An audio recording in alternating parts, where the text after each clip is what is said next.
Can you link me the thing? How do I get that link? Share. Yeah, there it is. We live? Yes, we are. Starting my recording now. Awesome. Beep. I'll do the same.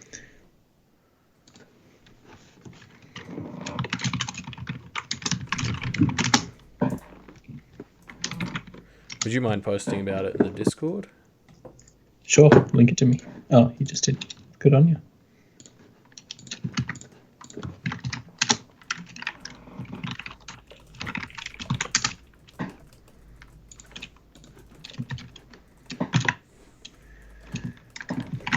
All right, I'll pop the post in the Discord. Do an ad here. I think that's what Matt and Scott do for We've Got Ward.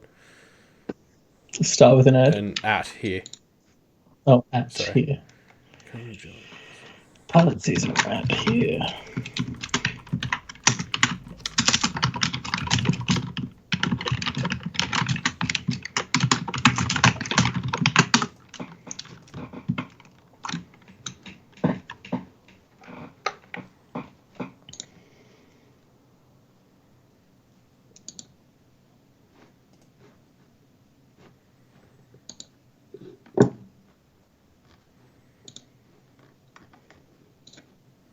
Okay. I think I've posted on Patreon. Yep. It's live in the Discord.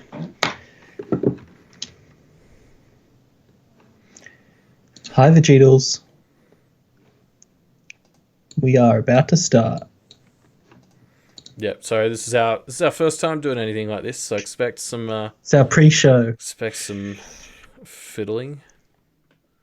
Yeah, we've never done any kind of live streams before. Learning a lot already. That was a joke. I know. We did one. Okay. It was a bit. Yeah, we did one. It was a bit different. Yeah. I was going to say this is more stressful. That's not true. This is the most stressed I've been That's a since then. bold-faced lie. Oh, yeah, what I meant was this is the most stressed I've been in the span of time between then and now.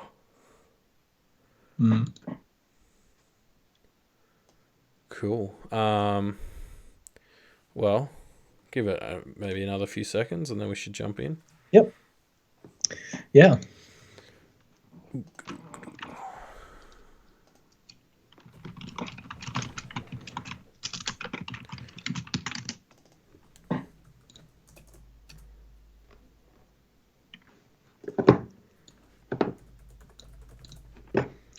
All right, should we do it? Yes, just give me 1 second. Mm-hmm.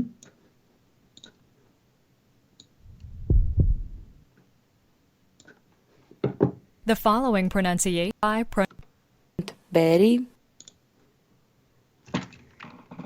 Sunt berry. Yeah, okay. I'm ready to get cracking. All right, let's do 5 seconds of silence. Then let's do it, shall we? Oh, wait. Let's stand still and stay silent for 5 seconds. That was definitely worth interrupting the silence for. Yes, it was. Okay. Hello, and welcome to Moving Forward, Speaking Loudly, Doof Media's dive into Minna Sundberg's Stand Still, Stay Silent webcomic. I'm Elliot Diebold. And I'm Ruben Morehouse. So firstly, if you're listening to this via our podcast feed, thank you, but we're actually streaming this episode live on YouTube, and we're referencing pictures and stuff, so you should probably just jump over to the Doof Media YouTube channel and watch the recording of it there. It's going to be way better. Yes, the link to that will be in the description. This is the pilot for a new show that we're running as part of our pilot season. And thanks to GlassClearly for donating to make this episode possible. Yeah, if you like the show and you want to see it continue, leave your feedback on this pilot using the form that is also in the show notes down below. Love them show notes. So with that said, I suppose we should get into it. Yes, stand still, stay silent. So how should we tackle this, Elliot? I mean, we've got the slides. Should we just start stepping through and see how we go? So the prologue, which is what we're covering today, sort of goes through a number of vignettes. So I've pulled out the sort of first panel of each of those, and I'll just quickly talk about it as we get there. So here we're looking at the start of the first part of the prologue, which is setting us up to be in Norway on year 0, day 0, which I thought was... Which is such, so ominous straight off it's the bat. It's already a very interesting hook. You're like, year 0, what is that? Yeah, and so then obviously, basically what we have is a bunch of people in this little remote village talking about like an illness that is affecting the elderly in particular, and just what they're going to do about it. There's one guy in particular, Askell, who organizes to get his grandmother moved from the city out to this small town to help isolate her. Yeah. But before we get into that, I love that from this very, very first panel, we're introduced to the color palette that's going to last at least for the rest of the prologue. And it's so interesting of a choice. It's this black and orange panel that's kind of evocative of like fire or something like that. Or like kind of mystical a little bit. It sets the scene so well. It's like dreary, but with this burst of like ominous, mystical orange. Yeah, I would have described it as incredibly Scandinavian, which, like, I've never been there, so I'm speaking entirely from, like, my knowledge of the romanticized knowledge of those parts of the world, but, it's all very grey and white, which, evokes the sort of, deep snow type stuff. And then you're right, the orange is like, the warm, stale air of like the fire that you have indoors in cold places like that. I guess I'm mostly tapping into my ski trips as a kid when I'm talking about snow. But like, yeah, it's oddly dreary and calming at the same time. Like the way the greys and blacks play off of the oranges is so simple and effective. And the mountains obviously mostly being black and white with the town completely orange as well kind of adds to that. Almost like the town is the warmth and the black and white is the harsh nature. Yeah, yeah, totally. There's also a kind of like watercolor. I'm not an artist, so I'm assuming that's the effect that's going on throughout the entire prologue. I just like think that adds to this sort of sense as well, of the kind of, the way we're sort of flitting through time, I guess I'd say, and the the way watercolor to me is just something that runs away when you try to use it. Actual artists probably do better, but yeah. Anyway, I think the first thing I noticed when I started reading this was the sense of humor in the story, in the comic, right? Almost immediately we get this very strong sense of humor from the author, which is very consistent throughout this prologue, even as kind of horrifying things are happening in this prologue. Yeah, definitely. There's been a number of moments that have just made me straight up laugh out loud. As we said, we're already only in the prologue that has moved through characters so quickly we barely get to know them. I pulled out this other one. There's a really funny thing that gets done a number of times where we have these square panels. I'm going to use the mouse to introduce characters, and then the text kind of plays off of it. So here there's like a joke about how this husband is always dying from something, and then his first line of dialogue is, "I'm dying, but that's okay." It is pretty good. It made me laugh a bunch. And there's a few good jokes based. It's very like Always Sunny in Philadelphia. They do the same jokes with the title cards.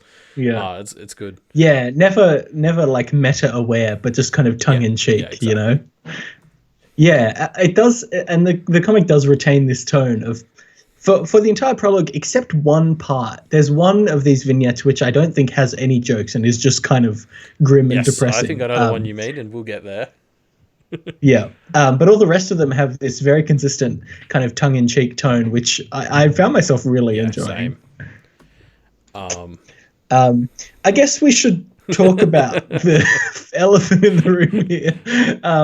The fact that this is a comic about an illness, and this probably is the strongest in the prologue and probably falls away if we get into the actual story based on some of the hints that we see. But this webcomic is about an illness that starts transmitting and has, some flu-like symptoms and a very long incubation period where it's still like infectious. Like it's transmissible. It's kind of, like the more it went on, the more I was like, are we sure this wasn't written in the last month and a half? Like this is Yeah, it was weird how prescient it was. It's creepily accurate.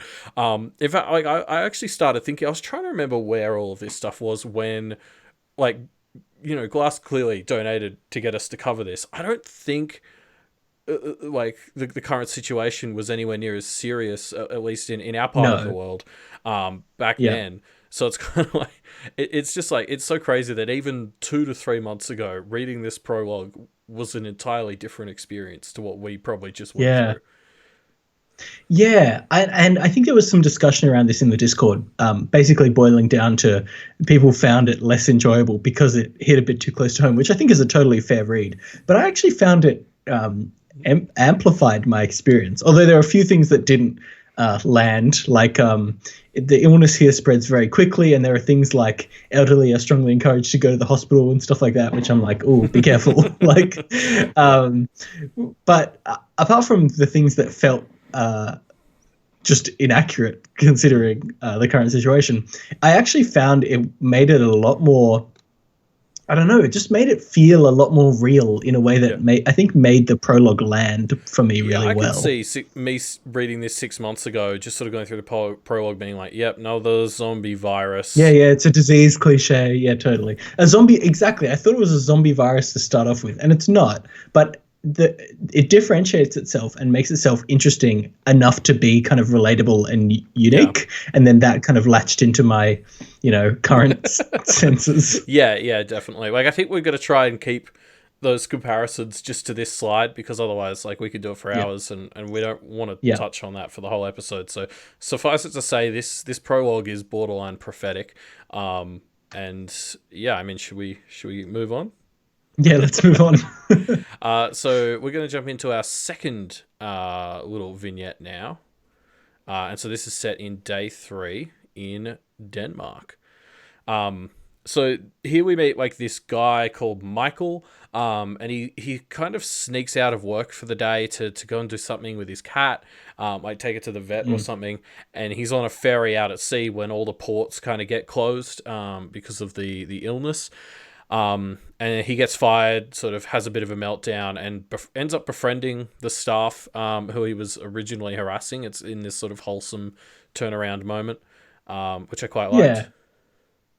Yeah. My immediate reaction to this, though, was, oh, wait, what happened to our main characters? Because I kind of knew there was a cast of, from the very first image, you see a cast of like 5 or 6 core characters, and I just assumed the people we met at the start of the prologue were them, and I was like, oh wait, we're just jumping to other people now. And then it took me a little while to realize, oh no, wait, these are just vignettes, and we're kind of seeing the virus playing out over a few days, which is an interesting way to do this prologue. I thought it worked quite well. But you're right, it probably took me till about halfway through the third one to kind of realize that's what was happening.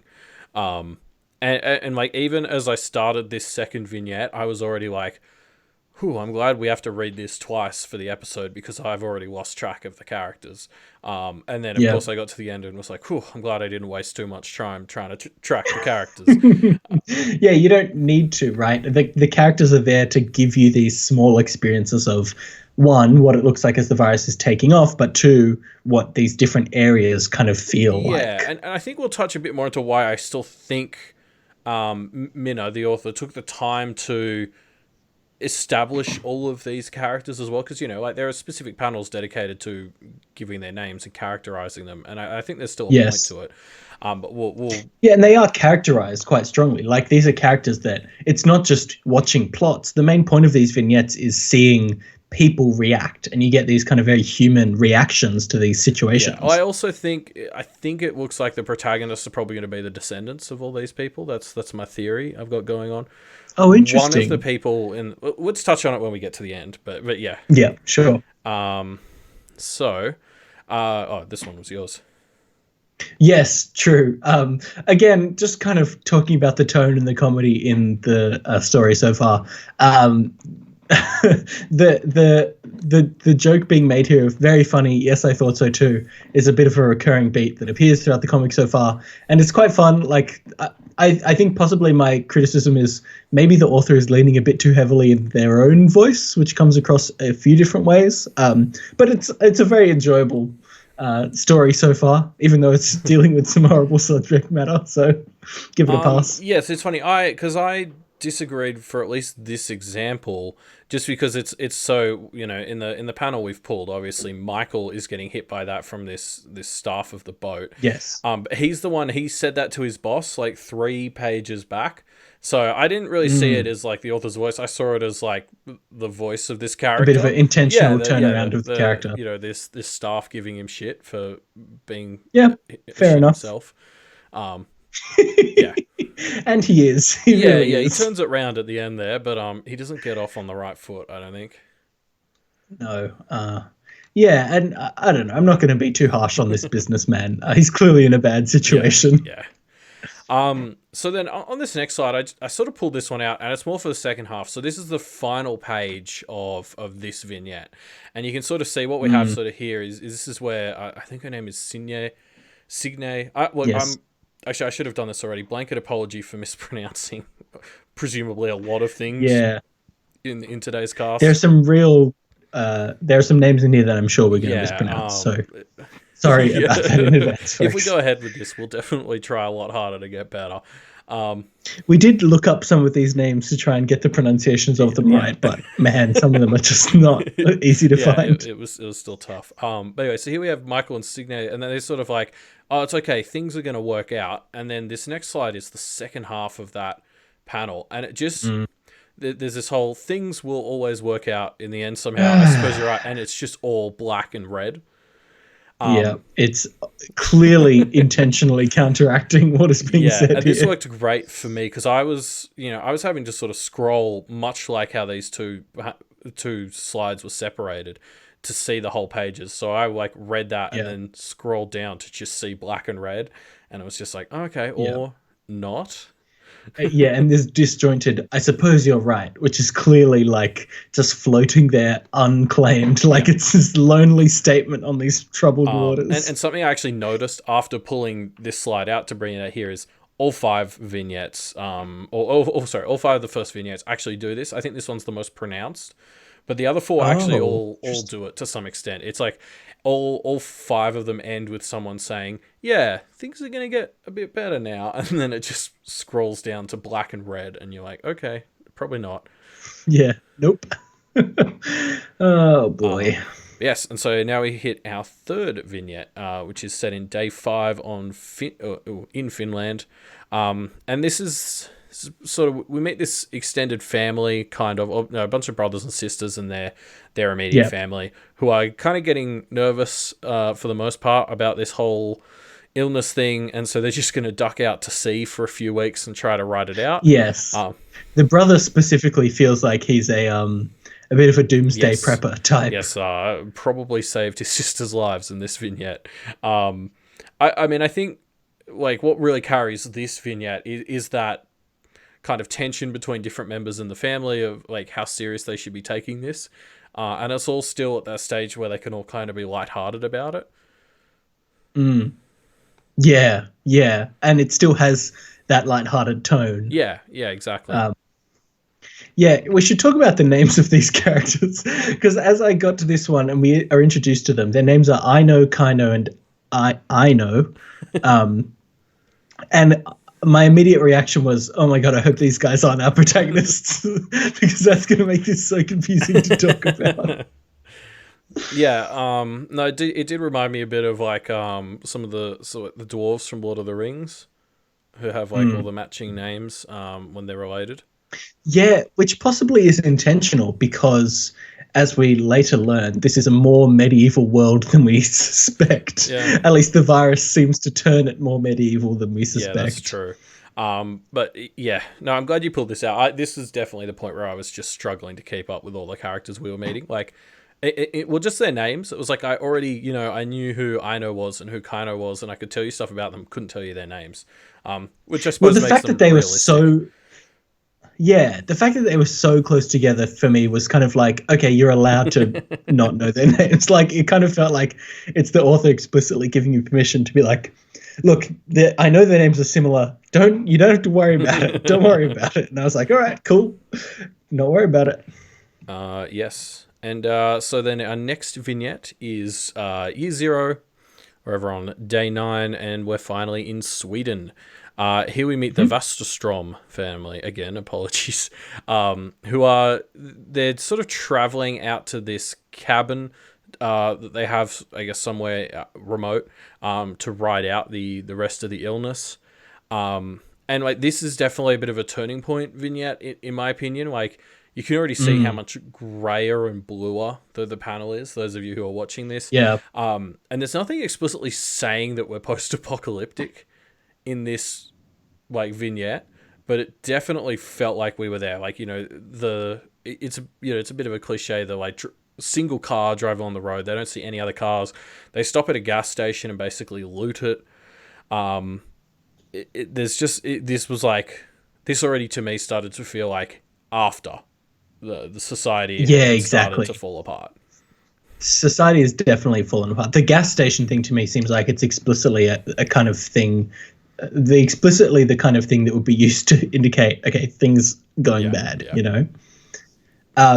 Actually, there was something else in the next panel that I found really interesting, which was it makes reference. So we kind of find out that the patient zeros of this thing were these 11 mysterious refugees that appeared. And I don't think a reference is made to them in each of the vignettes, but at least in about half of them, I would say, we get kind of updates on the patients. And as the vignettes progress, the patients are doing worse and worse. And it's almost like a clock of like the number of patients that are infected counts up. And we find out, oh, actually, it doesn't seem like there's a cure.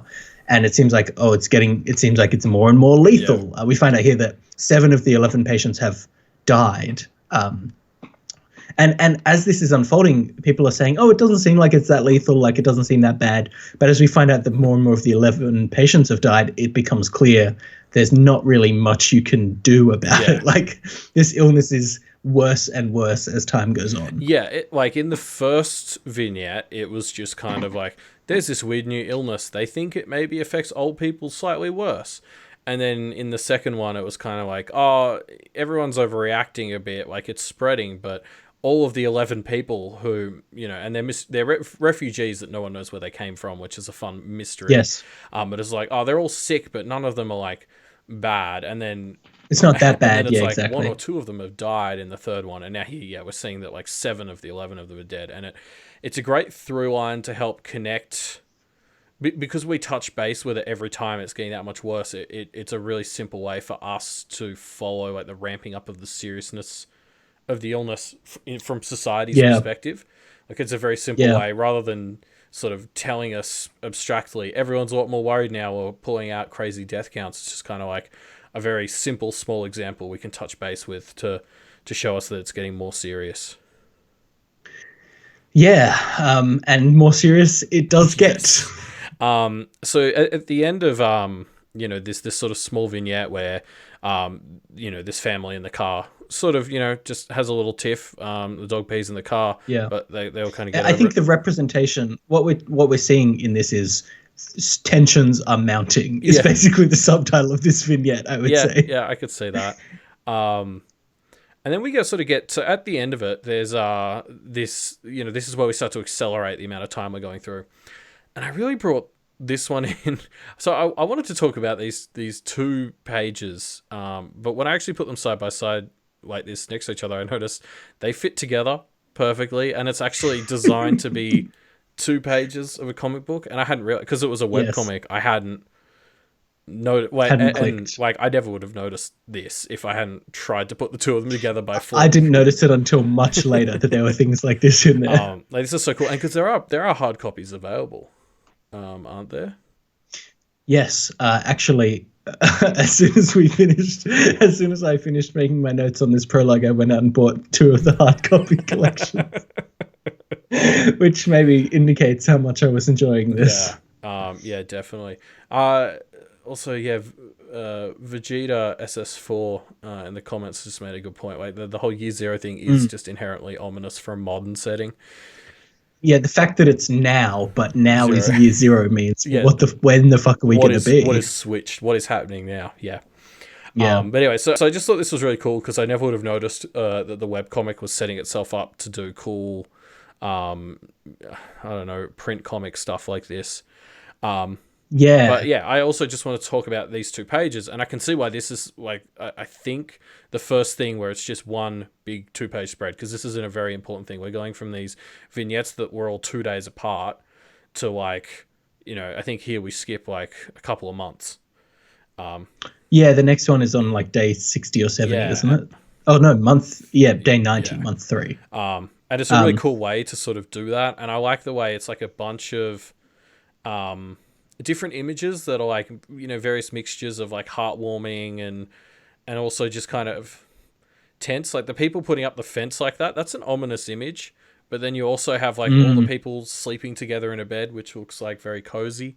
So yeah, like it's just it's these mixed signals of like, people are coming together, but also things are bad. Yeah, can I talk about something I only noticed about 5 minutes ago? Yeah. Which is there.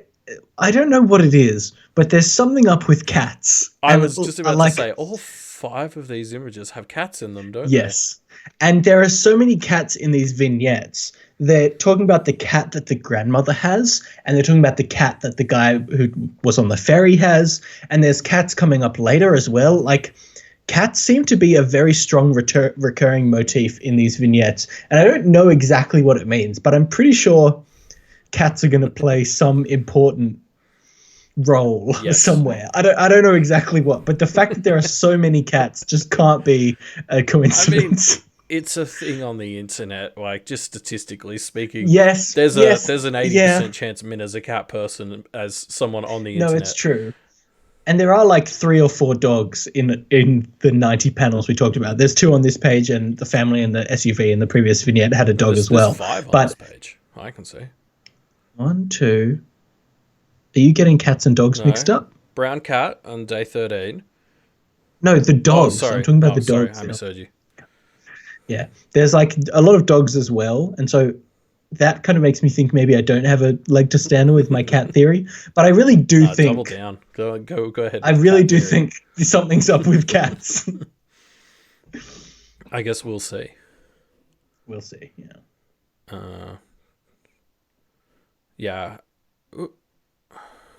So now we enter sort of our last of the regular vignettes. Although even this one, this is our penultimate vignette. It's a bit different from some of the others. So this is after month 3, and we're now jumping over to the Icelandic Coast Guard, who are defending their coasts a bit more aggressively than they used to. Yeah, this is pretty intense, right? This is the one I was talking about that isn't like lighthearted like all the others kind of are, because the plot of this is basically the Icelandic Coast Guard sees a family approaching them and just blows them up, sees a family like friendly waving to them and just fucking shoots them. Actually I've pulled out that panel as well. It's pretty grim because so basically I mean, you can see here, like, they're all rosy-cheeked and everything as well. Like, they're clearly, like, a wholesome, happy family. You've got, like, an old balding guy out the back to sort of show that, like, this isn't, like, a military force or anything. Yeah, maybe this will be contextualized later and these guys are, like, changelings or something. But I got to say, so far, pretty grim. Yeah, I mean, it looks like Iceland's taking a hard stance, which... I mean, like, is crazy, but this is 3 months in. We don't know how bad things are.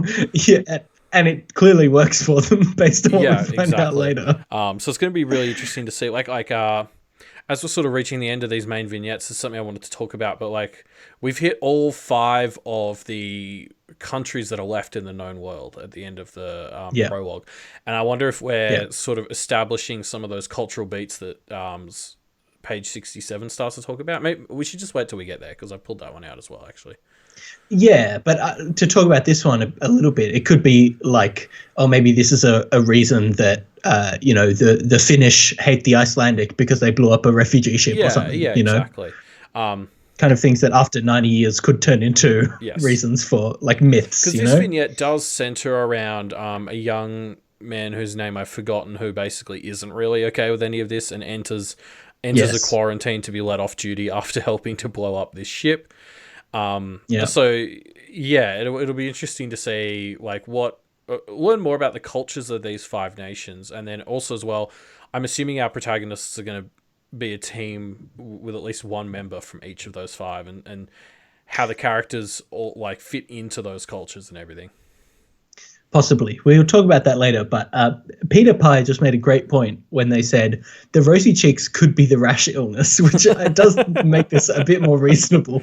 I don't know if I believe that because rashes are not equal to rosy cheeks, but it could be right. It could be right. It's a fair comment. I don't know if I agree, but like it's possible. Yeah. Well, because I guess we don't know what the other symptoms of the rash illness can be. Maybe it turns you into a really nice wavy person. It could. What a horrifying illness. Yeah, you have a 90% chance of turning nice and a 10% chance of turning into a troll. Yeah. So we get, at the end of this vignette, we get this interesting transition as we scroll down the page. The colors transition from these dark, blacks and oranges into these kind of light blues and whites. We get this broken up image that kind of shows us like fragmenting and time passing in a really nice visual way. A lot of I guess we should talk about a lot of the panels in Stand Still, Stay Silent are fairly straightforward structured. There's nothing too revolutionary being done with the webcomic structure, but there are some panels like this that are just laid out so nicely, and the way the kind of images lead into the flowing clouds that looks really beautiful. Like, yeah, it's a really nice looking panel that just symbolizes the transition from the old world to the new world in so many cool ways. Yeah, even before like I sort of sat down to study this particular panel and why it affected me so much. It's just one, I'm sure everyone who reads this prologue, this page jumps out to them and will be one of the ones they remember, because it visually just stands out so brilliantly. And as you said, like I love the point you made about how like the divisions are sort of signaling the way we're sort of leaping forward and the distance or the break between the now and the then, or now and the future, depending on how you want to look at it. Yeah, and we end on the word again, as in, like, is all well again now in 90 years in the future? Something I didn't notice when I first read this panel is if you look, the clouds are actually filling in the picture as well. Like it's really just well composed, and people probably wouldn't notice that their first time through, but you just see all these, like, things that are showing, like, there's a lot of interesting thought put into the arrangement of these panels. And then to follow up on a point we made earlier, this is the first vignette that doesn't end with, like, a big fade to black. This is our fade to white. Which is important because this is probably the first one that doesn't go to a situation that's worse than the last one. This is where things start to take an upturn. Because we immediately jumped... Well, does it? Good point. We'll see. It's interesting. It gives you a bit of a hopeful vibe. And then the next panel immediately breaks that with this, what is obviously like a harsh reality kind of setting in, right? Yeah, that's true. So, we've got the first part here. Like, we jump ahead to year 90, and before I get into a bit more about, like, the year 90 vignette, it's interesting because the clouds here very much match the ones from that last panel, and we were just talking about how those clouds do kind of leave you with this sense of hope that things will get better again. And then, so we immediately go, oh, here's year 90, and it has these same nice, inviting clouds. But also there's, like, this seagull screeching. I'm pretty sure the main one in the bottom part is doing a shit. Or it's just like killed something. Maybe it's angular and gross, whatever it is. That's the all the seagulls are drawn in very, like, harsh angles, like to kind of cut into the sky.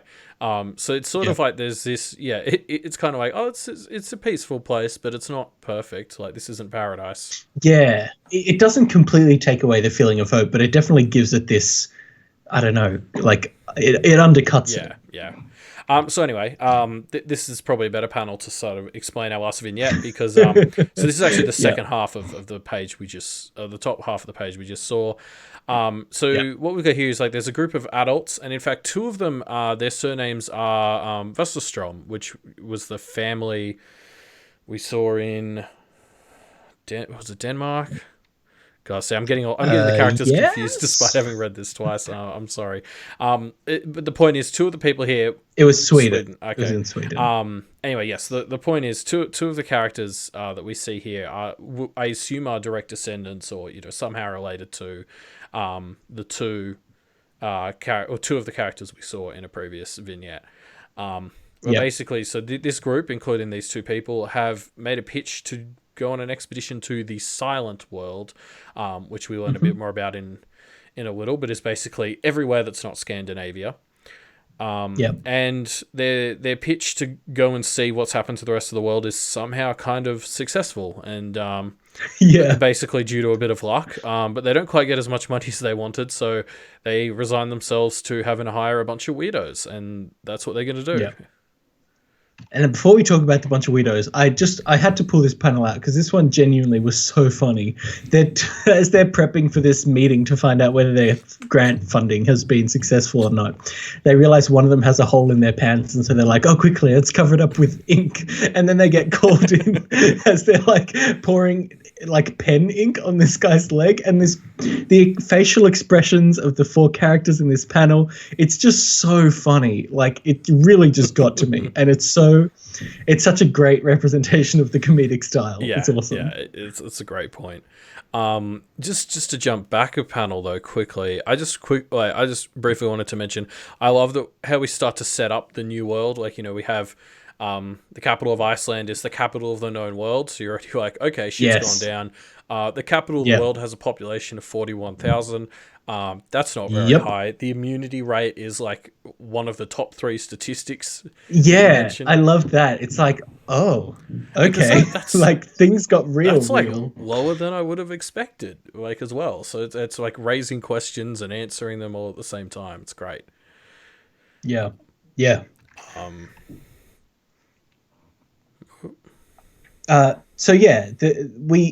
They start talking about how they didn't get enough money to hire as many people as they needed. They were planning on hiring 8 people, but they only got money to hire 3, and they realized that they can cut it down to 5. So they start talking about who are they going to get. And it took me a surprisingly long time to realize that this is obviously them talking about who are going to be our protagonists. I was about halfway through this conversation and I was like, oh, this is setting up our protags. And it's such a fun way of framing them as like desperate people who are kind of probably idiots and recently fired. And it's such a great way to, even before you meet our protagonists, set the background for like why they've come together. And what we know about them is that they're willing to work for cheap is basically the one thing we know about our protagonists. It's at the bar very low. Like, we shouldn't be expecting 5 mega commandos. We're going to be getting 5 kind of broken people, presumably, which of course is good storytelling. Should we talk now about the fact that there are actually 6 of them, or should we talk about that later? I'll jump to the next slide because that's... Yeah. Oh, yeah, true. The next slide has the picture of them. So just quickly before we talk about the stuff in this slide, there are 6 of them here, and they're talking about having 5, which makes me think that they probably pick one up on their journey, as in they set out as 5, and then maybe they find somebody and like they join their party. I don't really know, but that's what I would say. Yeah, exactly. Get one of the natives. Yeah, maybe. I don't know. Like, it's gonna be. I'm actually super fascinated to find out what's out there. Like the prologue has worked very well on me because I'm now sitting here and I'm like, let's get on this fucking mission so I can see what's out in this world, because especially the hints right towards the end. The world's going to be very different to what we knew of it. I can't wait. Yes. Before we get to that, I do want to talk a bit more about the fact that this is written as like a published format in mind, right? So you pulled out the previous one that's obviously a 2-pager, and this is also a kind of 2-page spread. We get the top half and the bottom half, and then the next panel, or in the comments for that panel, I think the author Minna like shows us what they would look like put together as like, hey, this is what it'll look like when it's printed. And I found that really interesting. But it makes me wonder whether she feels restricted by the webcomic format. Like, well, so what's interesting, so if I just jump back to the previous slide, this includes some of what's in the next image. Like, this next image is a bit blurry because unfortunately, like the quick screenshot that was posted in the comments isn't very high res.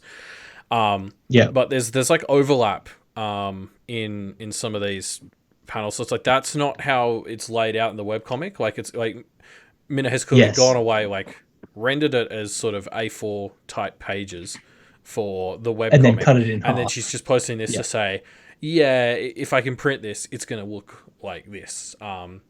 Yeah, So it's cool. which is Yeah. interesting. The thing that makes me worry is something that I've seen in a lot of other webcomics is they'll do like format breaks that play into the fact that it's a webcomic, like some atmospheric audio or some light animation or something, which is fine. It's a bit gimmicky. It's fine.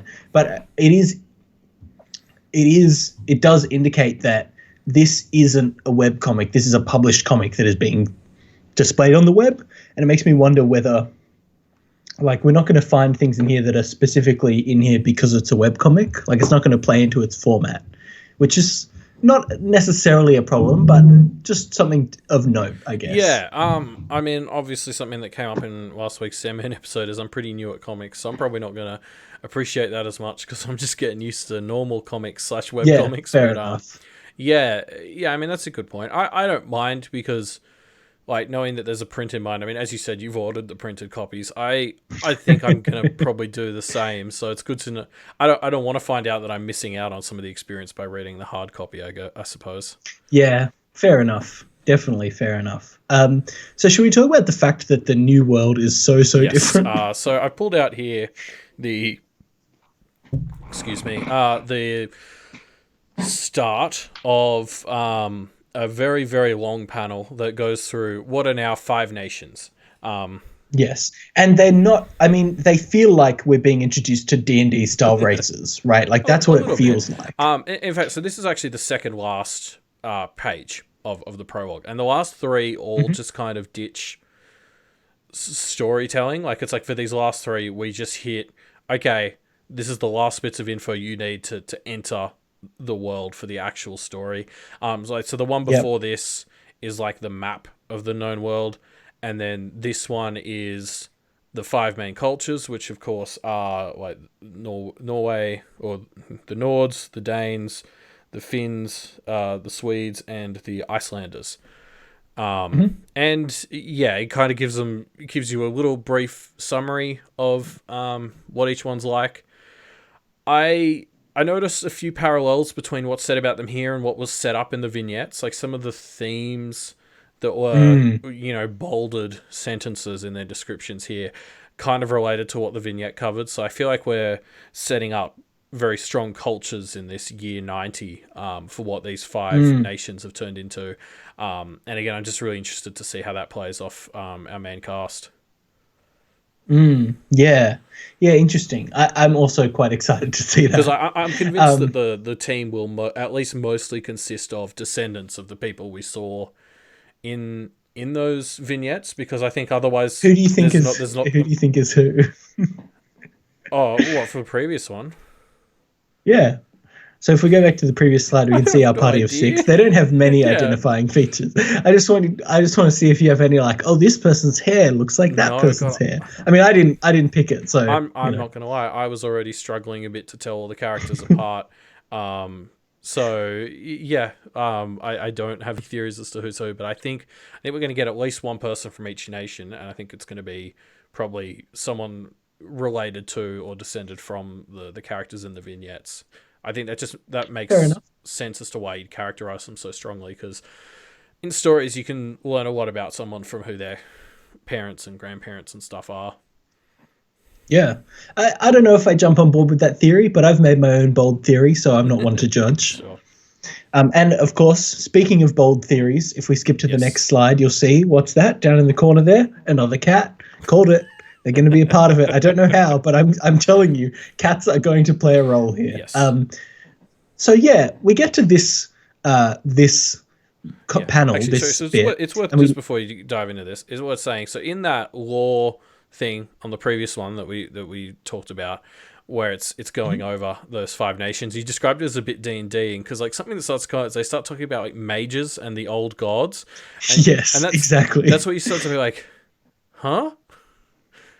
Yeah. And then this slide, obviously. And then this one really breaks the mold, right? Because we find out, well, we obviously have this horrifying monster in the background of this picture, like shadowy, creepy creature with many, many limbs that kind of looks like trees at first, but is putting a claw on this trunk in front that has, 6 fingers, I think think? that's what's fun about this. There's nothing technically here, especially because it's black and white, to tell you that it 100% isn't just trees. just some like trees. the claws yes. are very suspicious, but like, you know, the way the background could all just be trees, or it could be Yeah. limbs, and Yes. like you can't know for sure. And I think it's a great sort of setup for, especially at this stage.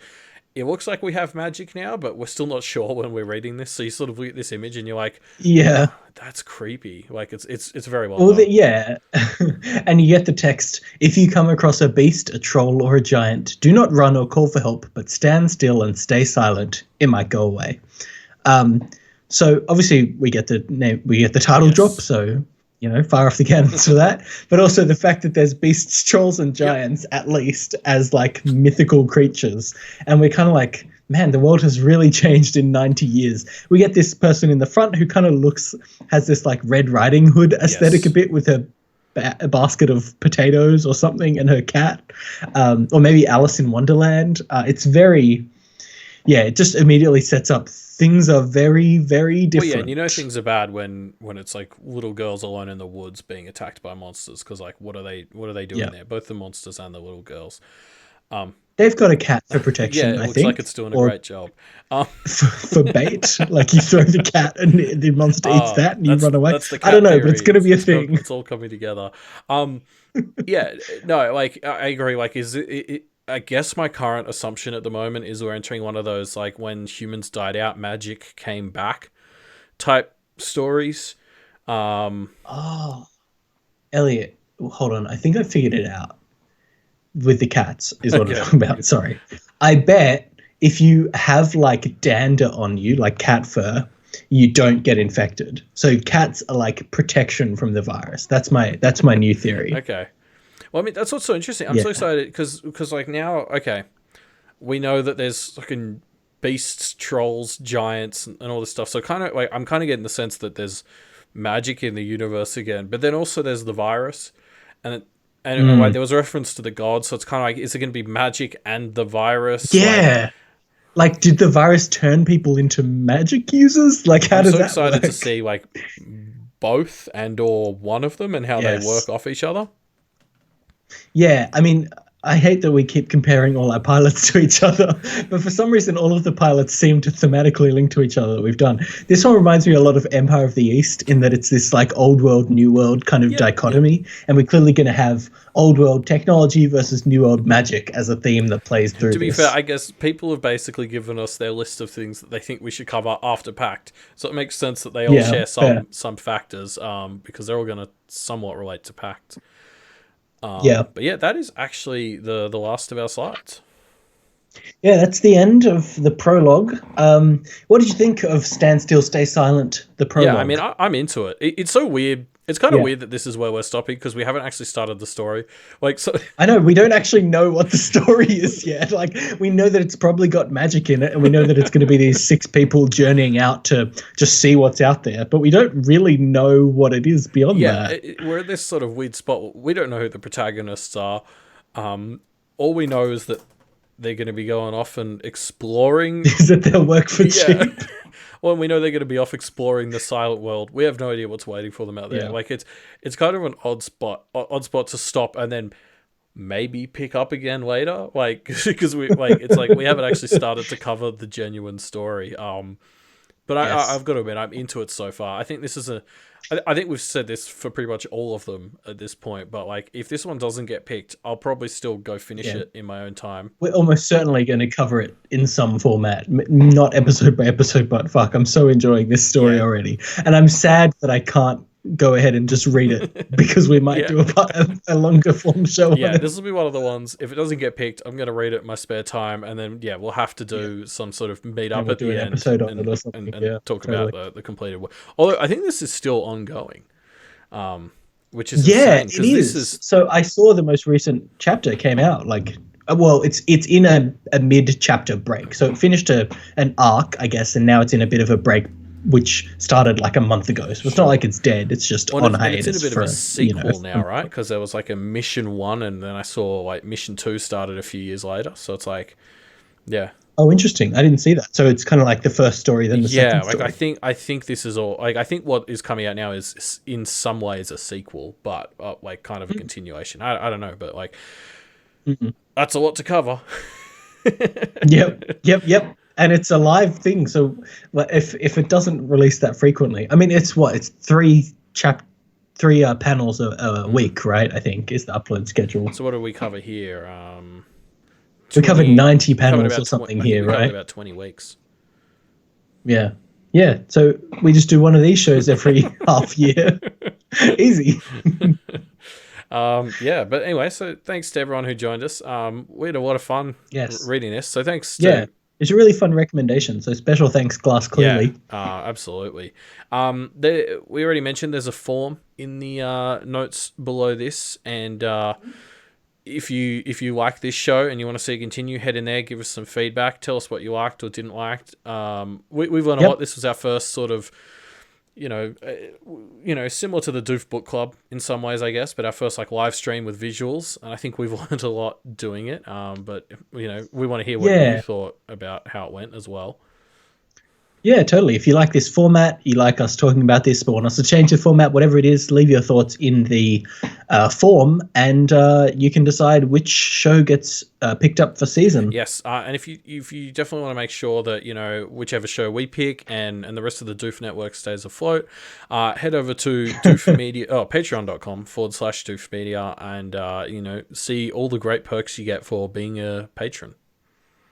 Yes, if the best perk is also the cheapest, which is if you donate $1 a month or more, you get access to the Doof Media Discord, which is great. And it's honestly where I spend too much time. There's always so much good conversation happening in there that I actively have to stop myself from engaging in it that much, because otherwise I'll just spend all day talking to our wonderful patrons about all kinds of things. I'm worried I have to mute the Animal Crossing Discord channel. I'm spending too much time in there. There's a lot of Animal Crossing chat at the moment. But yes, as well, if you're just learning about Doof, the biggest show on Doof at the moment is We've Got Ward, and I'm just bringing it up especially now because it's going to be coming to an end very soon. So if you don't listen to We've Got Ward and you don't read Ward, go and get on it, because great time to catch up. It's ending soon, and this is the last chance you'll have to follow Ward with Scott and Matt live. Yeah, definitely go check that out. You can find the links to all that stuff on doofmedia.com. And I guess we'll see you next week for the next pilot. Yes, which will be on the Dresden Files. So we'll get started on that one. We'll be covering, I think, the first 9 chapters.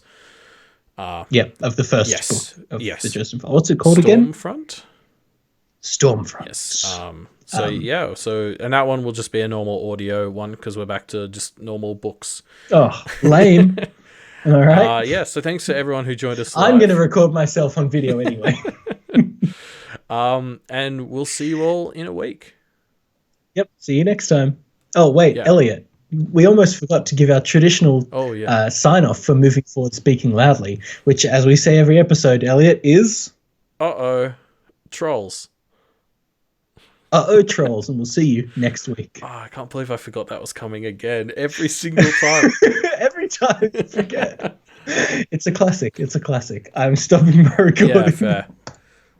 I'm going to leave it live for a bit, because I guess there's no reason to cut off. I can't believe you forget every time. It's so good. I mean, that's what we want, right? Like, it's going to be a bummer if I remember. Yeah, it's better that you forget it. Moving forward, speaking loudly. What did everyone think of this one? Yeah, I'm still not 100% on that title. I'm not going to lie. I think that's the one I'm the least happy with. I agree. I think we might need to change the title if we go forward. It's a bit dweeby. Speaking loudly was the part I liked, because it's a podcast, so it was like, we're doing speaking. But what about sitting down, speaking loudly? Yeah, see, that's better. It describes all. Yeah. More. Yeah, I don't know. Thanks people for tuning in. Vegetal has just said in chat that the chapter break they're in has ended just today. So it's back. So if you want to keep reading the new second Stand Still, Stay Silent, you can continue from today. They must be up to like page 400 million.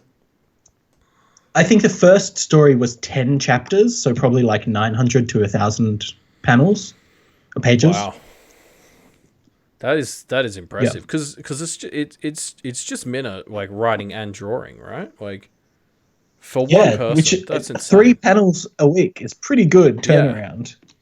So I call them panels, and I mean pages. Yeah. I definitely mixed those two words up a few times as we were going through. Yeah. Comics, what a world. Yeah, I think I've read more comics in the last fortnight than I have in the rest of my life, to be honest. And it's great. I mean, I've really enjoyed the previous 2 we've read. Yeah. This is the problem with pilot season now, so I'm going to be bummed when we don't get to pick. Like, I know. Oh my god, it's going to be so sad. There's so many good pilots we could do. Anyway. Apparently, thank you both. Vegito and Peter Pie both said that they really love the show, which is great. Remember to leave your thoughts in the form. Should we just link the form here? I think it's in the YouTube description already. Yeah, is it? It should be. So if you scroll down to the description, you can see the form. There you go, Elliot. Good on you. You can leave us your thoughts on these pilots. Cool. All right. Thanks for tuning in. I guess that's we'll call it there. Yes. So thanks everyone, and see you next week. Have a good night. Yep.